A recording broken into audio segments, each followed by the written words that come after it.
vous étiez où, vous les intellectuels de ces pays? Où est-ce que vous étiez pendant que cette personne était en train de vous chicoter, de vous diriger? Vous étiez où? Pendant plus de 18 ans. Cette personne, en communication, il y a une chose, bonjour à tous, il y a une chose qui semble être bonne, mais qui est très mauvaise. C'est de créer un diable qui n'existe pas, de créer un diable pour non seulement faire peur, c'est une stratégie qui sert à diviser les gens. Et je suis en train de défiler sur Internet, je suis en train de voir sur des réseaux sociaux une réflexion collective en fait qui semble être de, du rez-de-chaussée en fait pour des personnes, des vendeurs de tomates au marché. La discussion de savoir la nationalité d'une personne. Vous savez, le plus grand pays ou bien les pays les plus puissants au monde, à un moment, il a été dirigé par un étranger ou bien par une personne qui n'était pas d'origine de ces pays. Les États-Unis a été dirigé par Obama qui n'était pas américain d'origine, qui était du Kenya, Nairobi. Si un étranger peut venir diriger un pays et il peut apporter de bonnes choses à ces pays, c'est quoi le mal que l'étranger a fait? Ça veut nécessairement dire que les fils de ces pays, il n'y avait pas des fils de ces pays avec des capacités cérébraux ou bien cérébrales de pouvoir diriger un pays. Et il y a des gens, il y a des intellectuels qui s'assoient autour d'une table, dire que telle ou telle autre personne n'appartient pas à notre groupe ethnique ou bien n'appartient pas à ces pays. Mais vous, vous étiez où, vous les intellectuels de ces pays? Où est-ce que vous étiez pendant que cette personne était en train de vous chicoter, de vous diriger? Vous étiez où? Pendant plus de 18 ans, cette personne vous a dirigé. Et moi, je pense que cette discussion vient pour diviser les gens. Non seulement pour diviser les gens, pour s'aimer la peur, en fait, dans la population. Et nous, la jeunesse congolaise, on ne va pas céder ou bien on ne va pas rester dans ces histoires où vous nous avez enclavés.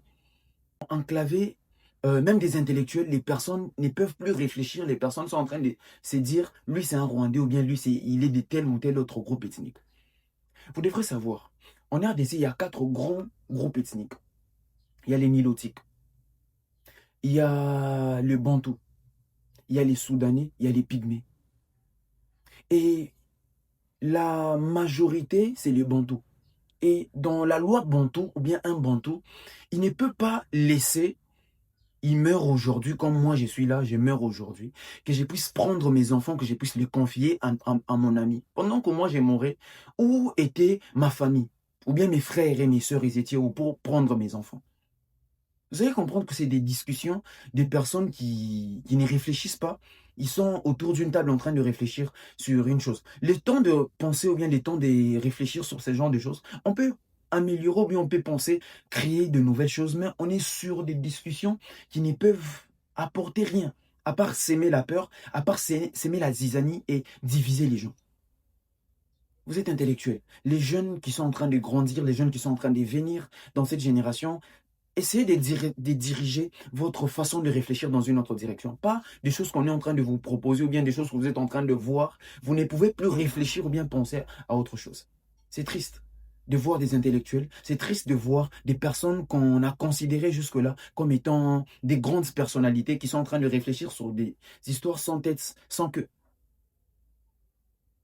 Essayer de donner la force à l'actuel président de la République en essayant de diriger non seulement sa capacité de pouvoir agir, essayer de l'aider, de les directionner en fait dans d'autres choses. Nous avons des problèmes, beaucoup de problèmes. À l'est de la République démocratique, il y a beaucoup de problèmes.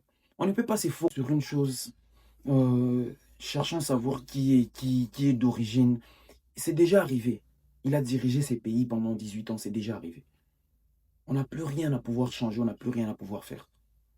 Je pense que la seule chose à pouvoir faire, c'est de se concentrer, c'est de se focaliser à l'avenir. La jeunesse congolaise, c'est que vous devriez savoir, il n'y a pas de changement d'une population, il n'y a pas de changement physique sans se transformer mentalement. Sans se transformer mentalement. Alors, sans cette jeunesse qui ne sera pas, qui ne se laissera plus manipuler. Qui ne se laissera plus manipuler par, je sais pas, par qui que ce soit ou bien par quoi que ce soit. Cherchons à avoir la connaissance, cherchons à réfléchir, cherchons à nous redirectionner en fait dans des choses qui peuvent apporter ou bien des choses qui peuvent changer notre façon de réfléchir. C'est triste. C'est vraiment triste de voir ces genres de choses. C'est vraiment triste de voir des choses, des mêmes choses se répéter au même moment dans un seul contexte ou bien dans un seul pays. C'est triste.